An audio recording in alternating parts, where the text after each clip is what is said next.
જય માતાજી મિત્રો, અમે અત્યારે બરડા ડુંગરમાં બેઠા છીએ. મારી સાથે અમારો લોક સાહિત્યનો ઘેઘુર વડલો, વિદ્વાન વક્તા, કલાકોની કલાક, જેને સાંભળીએ તો આપણે સંતોષ ન થાય એવા મોરબી વડીલ લાખણીસિંહભાઈ ગઢવી એ પધાર્યા છે. સાથે બધા અમારા મિત્રો, રામાતાથી લઈ ગીગાભાઈથી લઈ આ બધા મિત્રો એવી જગ્યા ઉપર અમે આજે બેઠા છીએ. બારવટિયા ઘણા બધા આપણે ત્યાં થયા છે. ઝવેરચંદ મેઘાણીએ બારવટિયા વિશે ખૂબ લખ્યું છે. એમાં એક મેર બારવટીયો એટલે નાથો મોઢવાડીયો. એ નાથા મોઢવાડિયાના નામથી આ વિસ્તાર તો બધાય બહુ સારી રીતે પરિચિત છે, પણ સમગ્ર સૌરાષ્ટ્ર ગુજરાતના સાહિત્ય પ્રેમીઓ જે વાતથી વાકેફ છે એવો બારવટીયો એટલે નાથો મોઢવાડીયો. એ નાથો મોઢવાડીયો જે જગ્યાએ રહેતો હતો એ આ પોલો પાણો છે. આ પાણો બહુ પોલો છે. વર્ષો પહેલા તો મેં એવું સાંભળ્યું છે કે આ બહુ અંદર પણ ફેલાયેલો હતો. નાની રીતે 40-50 જણા બેહી શકતા. નાથા મોઢવાડિયાનું આખું કમઠાણ છે અહીં રહેતું. એ બરડા ડુંગરમાં પોલાપાણાની ભૂમિ ઉપર આજે અમે આવ્યા છીએ.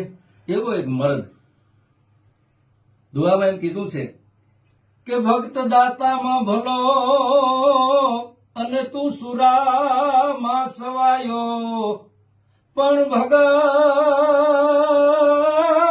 ભગત દાતારમાં ભલો અને તું સુરામાં સવાયો. ઈ તીન ગુણ તુજ મેં એ જોને નજરે ભાડ્યા નથરા. રાજા મોઢાની જે વીસી લખેલી છે, વીસી છે કે તે ઉષા પિયા ટીબા જામ તણા, ત્યાંથી શરૂઆત થાય છે 20 દુઆ લગી. એમાં 11મો દુઓ લાખણસિંહભાઈ મને બહુ ગમે છે. ઘણી વખત વાત સ્ટેજના માધ્યમથી થઈ છે. 11 મેર અભંગ અને લોકોમાં લેખાત. 11 મેર અભંગ અને લોકોમાં લેખાત.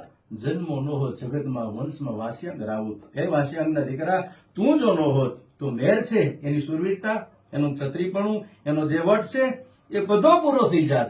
એવી જેની જે કાંઈ વાતો છે એની એક કડી ગાય પછી લાખણસિંહભાઈના મુખેથી જે કાંઈ એમને આનંદ આવે આવા અવસરે મળ્યા છે. એ મોઢાના કુળમાં એવા નાથા નર બંકડા જેવા. એ મોઢાના કુળમાં એવા નાથા નર બંકડા જેવા. જામ જાડેજાના રાજમાં જોયા ઝુલમીના જણકાર. જામ જાડેજાના એ રાજમાં જોયા ઝુલમીના જણકાર.